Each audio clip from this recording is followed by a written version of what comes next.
And then your name. So I don't know. But how would you guys say your walk with the Lord is going? Good. Yeah? Yeah. If today was your last day on earth and God were to say, and you were to die, and God were to say, why should I let you into heaven? What would you say? I don't know what I would say. Do you so you don't have any answer for like why He should let you into heaven? I don't know what I would say. Yeah. Because do you think you would go to heaven? So it's this is the funny thing and the crazy thing, right? Even though people go to church for their entire life, somehow that answer doesn't resonate in their heart. Because our mind, as soon as we hear the right answer, we're like, oh yeah, it's Jesus. Jesus died on the cross. But sometimes in life we feel like, well, really, why would God let me to heaven? And it really all comes down to Jesus. Nothing that we do, not church attendance, not being a good person, not trying to do all the right things. It's like it's a serious thing, actually, to not be able to have that answer rise from the heart.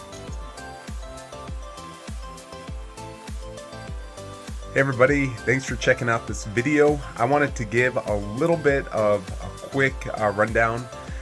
This video is about asking questions to people that have professions of faith. And so if you've been on the channel for a while, you know that I'm a full-time outreach director, evangelist. And so if you're new to the channel, thanks for checking out this video. Please like and subscribe.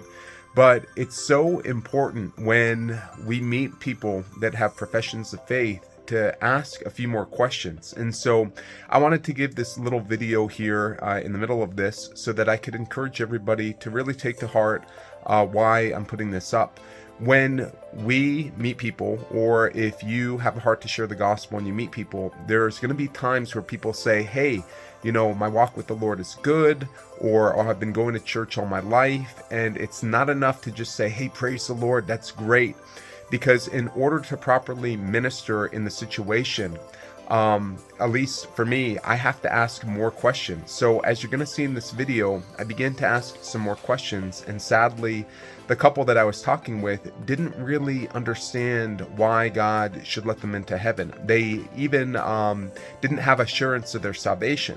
And so to minister in each situation, we have to minister to who's in front of us. And so even if somebody says, hey, I believe, or someone says, hey, I've gone to church my entire life, it's so important to have some of these questions to ask. So I wanted to encourage everybody to maybe even take these questions that I'm asking and to just keep them in the back of your mind, so that when you minister or meet somebody that has a profession of faith, you see if the Lord maybe wants you to go a little further than just saying, oh great, have a great day.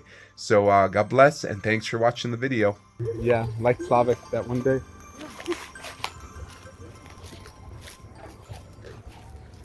Hey guys, we're giving out these cool things, $1 million bills to everybody today.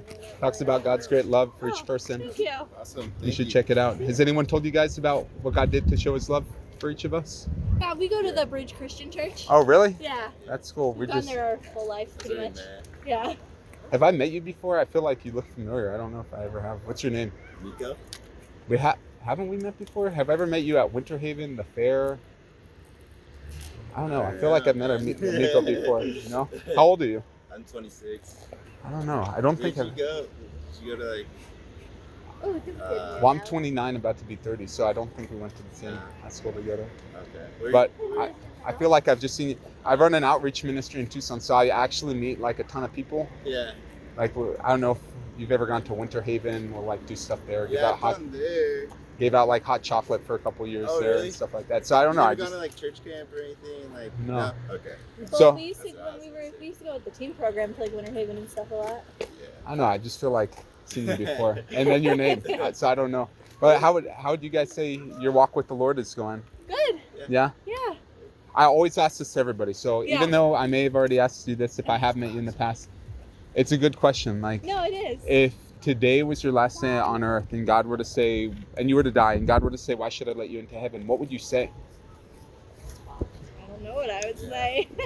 Do you have that answered, like, settled in your heart? Because that, at the end of the day, right, everything in this life is temporary. Yeah. So our plans for tomorrow can fade quick. Things can happen.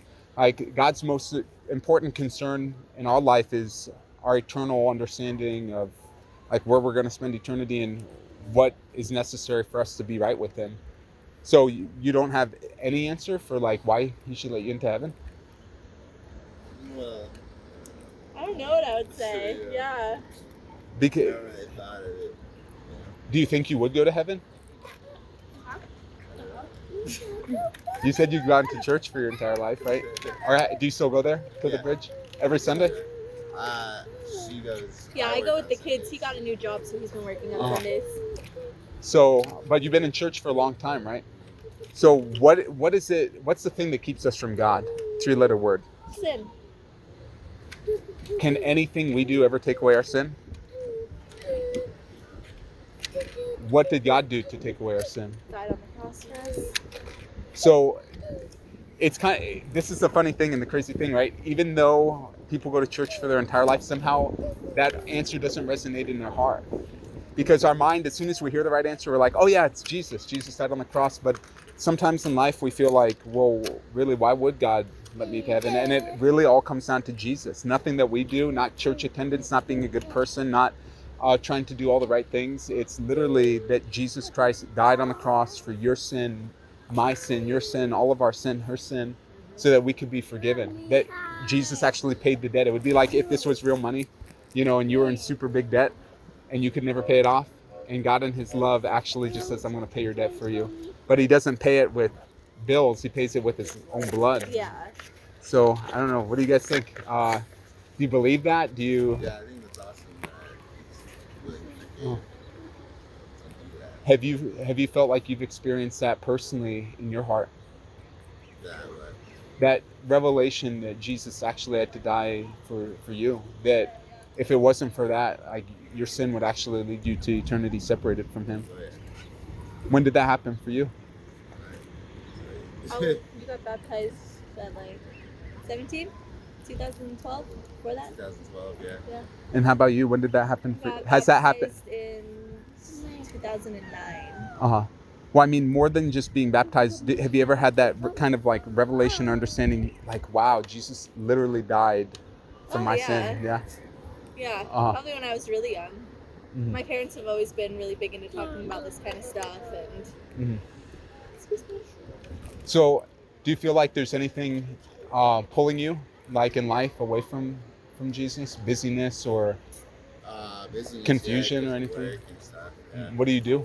I just got a new job at Costco, so Which one? over on The south side? yeah. Uh-huh. But we live Friends on, shop on the. They shop at the other one. Yeah, we live at yeah. the northwest side, so Uh-huh. Well, a bit of drive. yeah, I appreciate talking to you guys, and I want to just leave you with this challenge. Like it's a serious thing, actually, to not be able to have that answer rise from the heart. It means that there's something in the way. Like, and God would want to point out, what's in the way in your life. What's in the way in your life? Because this relationship with God, you guys are married, or yeah. So in marriage, right, there's all of these different hurdles. Like people can have a ring on and they can almost be living like not married lives. And I'm sure you've seen friends or even family members like that. Well, we can kind of do that with God. We can go through all the motions. We can be like, God, once upon a time I was so with you. And then God could be like, well, but the past few years we haven't really even been talking. Yeah. You haven't been spending time reading the Bible. You haven't been spending time like sharing with me about your struggles and asking for help. So it's something to think about, because it looks like you guys have a growing family, beautiful family. Like there's real truth to this, that the devil wants to destroy people's families, and he knows your weaknesses as a man and would want to actually use your choices to pull you in the wrong direction.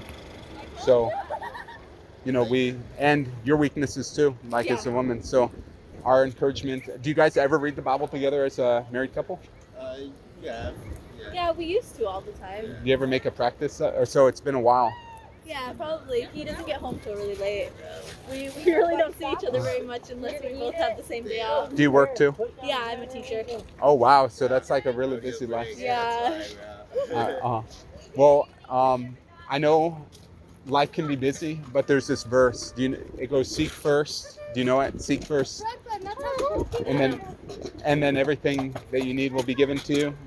Seek first do you remember this Bible verse? Seek first the kingdom of God and his righteousness, and everything you need will be provided to you. The way that it sets up in the world is like we seek everything else and then say, God, I'll give you the spare. Yeah.